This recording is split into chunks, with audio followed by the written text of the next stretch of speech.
दोस्तों, ankylosing spondylitis को normal back pain या नॉर्मल पेन समझने की गलती कभी ना करें। क्यों, कैसे, आज की वीडियो में हम लोग इसी बारे में बात करने वाले हैं, तो बने रहिए वीडियो के अंत तक। नमस्कार दोस्तों, मैं हूं डॉक्टर मनीष शर्मा और आप देख रहे हैं आपका अपना यूट्यूब चैनल आयुर्वेदा किंगडम। दोस्तों, एंक्लोजिंग स्पॉन्डिलाइटिस क्या है, कैसे है, क्यों होता है, क्या ट्रीटमेंट है, सब कुछ इस बारे में पहले ही वीडियोस बना चुका हूं। ट्रीटमेंट से रिलेटेड कोई भी जानकारी चाहिए, कॉल कर सकते हैं, नंबर दिया हुआ।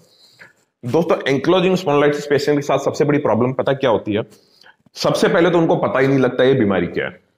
ठीक है, वो जब भी कभी पेन होगा, किसी ज्यादातर ये कुल्ले की हड्डी और बैक में पेन होता है, तो वो सोचते हैं कि यार नॉर्मल बैक पेन है या नॉर्मल पेन है, हिप रीजन के अंदर नॉर्मल पेन है, तो वो पेन किलर खाते रहते हैं। फिर डॉक्टर्स को, लोकल डॉक्टर्स को दिखाते हैं, किसी नीम हकीम के पास चले जाते हैं। ठीक है, और वहां पे फिर वो दवाइयां लेते हैं, वो स्टेरॉइड चिपकाते हैं उनको, और फिर उनकी हालत जब खराब हो जाती है, कैल्सिफिकेशन ज्यादा हो जाता है, तो फिर वो रूमेटोलॉजिस्ट के पास जाते हैं। वहां जाके उनको पता लगता है कि भैया एंकिलोजिंग स्पॉन्डिलाइटिस है। फिर उनको ये नहीं पता होता है ये एंकिलोजिंग स्पॉन्डिलाइटिस होता क्या है, तो फिर वो कुछ गलती, बहुत सारी गलतियां करते हैं। तो मैंने चैनल आप ही लोगों के लिए बनाया हुआ है, यहाँ पे मैं हर टाइप की जानकारी देता हूँ कि भैया एंक्लोजिंग स्पॉन्डिलाइटिस क्या है, कैसे होता है, क्या खाएं क्या ना खाएं, क्या दिनचर्या होनी चाहिए, कैसे पेन फ्री लाइफ जिए, सब कुछ के बारे में ऑलरेडी मैंने चैनल पे वीडियो डाला हुआ है। वहाँ प्लेलिस्ट का बटन आपको मिल जाएगा चैनल के ऊपर, वहां जाइए, वहां प्लेलिस्ट पे आपको एंक्लोजिंग स्पॉन्डिलाइटिस की प्लेलिस्ट मिलेगी और वहां जाके आप मेरे सारे वीडियोस देख सकते हैं। तो फिर क्या करते हैं कि वो एलोपैथिक ट्रीटमेंट लेते हैं। ठीक है, कुछ लोग नीम हकीमों के पास फंस जाते हैं, कुछ लोग यूट्यूब के ऊपर वीडियोस देखते हैं। बहुत से लोग होते हैं भाई साहब, यूट्यूब के ऊपर वीडियो बनाने के लिए कोई डिग्री नहीं चाहिए होती है। ठीक है, वहां पे कोई नहीं पूछता है कि आप डॉक्टर हो कि नहीं हो। चैनल बनाने के लिए कोई नहीं पूछेगा भाई, ना ही वहां पे डिग्री चाहिए होती है।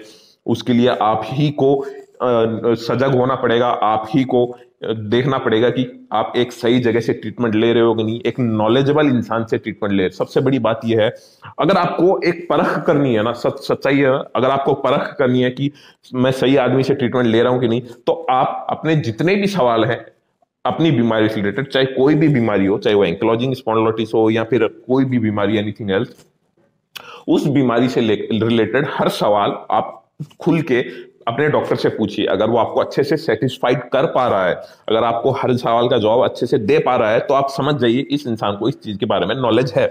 और जिस आदमी को इस बारे में नॉलेज है, वो आपका ट्रीटमेंट आराम से कर सकता है। ये चीज हमेशा खास ध्यान रखिएगा।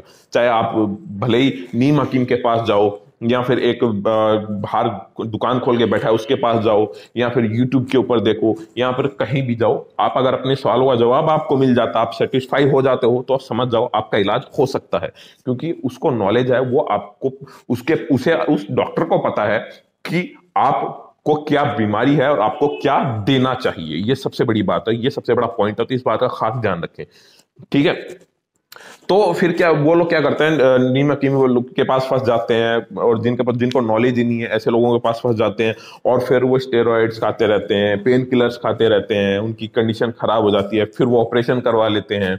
ठीक है, मैंने ऐसी ऐसी कंडीशन देखी है दोस्तों एंकिलोजिंग स्पॉन्डिलाइटिस पेशेंट्स की, जो कि पूरी तरह से व्हील चेयर पे आ जाते हैं। समझ रहे हो, व्हील चेयर, आराम से अच्छा खासा चलता फिरता आदमी अगर व्हील चेयर पे आ गया, तो आप खुद सोच के देखो कि क्या जिंदगी रह गई। ठीक है, व्हील चेयर का मतलब है आप कुछ नहीं कर सकते हो, आपको टॉयलेट करने के लिए भी, फ्रेश होने के लिए भी, हर चीज के लिए किसी की सहायता चाहिए होगी। कोई उठा के ले जाएगा तभी आप फ्रेश होके आ पाओगे, तभी आप टॉयलेट जाके आ पाओगे। सारे काम धंधे छूट जाते हैं, लोगों की जिंदगियां बर्बाद हो जाती हैं सिर्फ एंकिलोजिंग स्पॉन्डिलाइटिस की वजह से। समझ रहे हो बात? तो इसको नॉर्मल बैक पेन समझने की गलती कभी ना करें। अगर आपको सिम्टम्स आते हैं, मैंने सिम्टम्स से रिलेटेड वीडियो ऑलरेडी चैनल पे डाला हुआ है। ठीक है, आप जाके देख सकते हो वो। ठीक है, एंक्लोजिंग स्पॉन्डिलाइटिस को कभी भी नॉर्मली ना लें। अगर आपको सिम्टम्स आ रहे हैं तो तुरंत एक अच्छे डॉक्टर से कंसल्ट करें। अगर आप रोमेटोलॉजिस्ट से कंसल्ट करें या फिर किसी आयुर्वेद डॉक्टर से कंसल्ट करें, जिससे भी करें, एक नॉलेजेबल इंसान से कंसल्ट करें। ठीक है, और अगर आप अफोर्ड कर सकते हो तो बायोलॉजिक्स एक ठीक ऑप्शन है, अच्छा ऑप्शन है। ये नहीं कह सकते कि बुरा ऑप्शन है, क्योंकि जितने भी स्टेरॉइड्स वगैरह ले रहे हो उससे तो बढ़िया ही है। ठीक है। और अगर आप अफोर्ड कर सकते हो तो आयुर्वेद दवा सबसे बेहतर है इसके अंदर। बायोलॉजिक्स और आयुर्वेद दवा के अलावा मैं कुछ रिकमेंड नहीं करता हूँ, क्योंकि बायोलॉजिक्स थोड़े से महंगे ज्यादा होते हैं, इसलिए मैं ज्यादा रिकमेंड नहीं करता। आयुर्वेद थोड़ी सी सस्ती होती है इसके अंदर, और परमानेंट इलाज है आयुर्वेद के अंदर, सबसे बड़ी चीज ये है। क्योंकि एंकिलोजिंग स्पॉन्डिलोलिटिस के अंदर इलाज बहुत ही कम लोगों के पास है, बहुत ही मुश्किल से मिलता है। और बायोलॉजिक्स बहुत अच्छा ऑप्शन है, पर उसका वो इलाज नहीं है।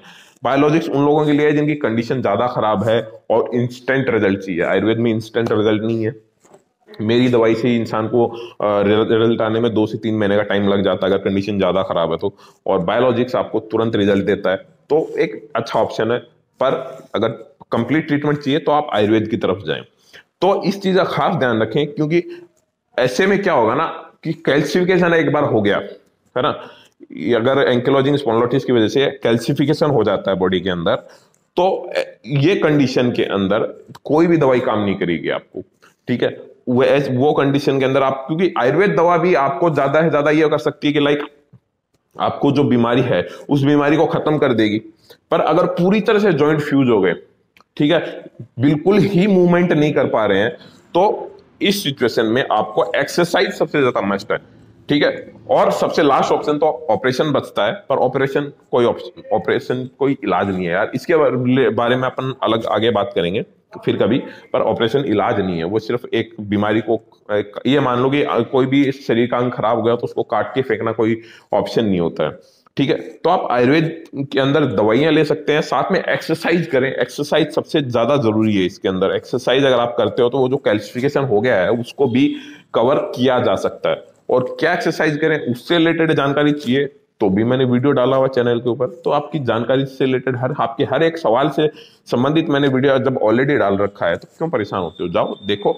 और ये वीडियो अगर आपको अच्छा लगता हो, ये बातें मेरी अगर अच्छी लगी हो, तो इसको मेक श्योर लाइक सब्सक्राइब करना ना भूलें, ज्यादा से ज्यादा शेयर कर दीजिए अगर हो सके तो। बाकी मैं मिलता हूँ इसी किसी इंटरेस्टिंग जानकारी के साथ एक और नए वीडियो में, तब तक के लिए जय हिंद।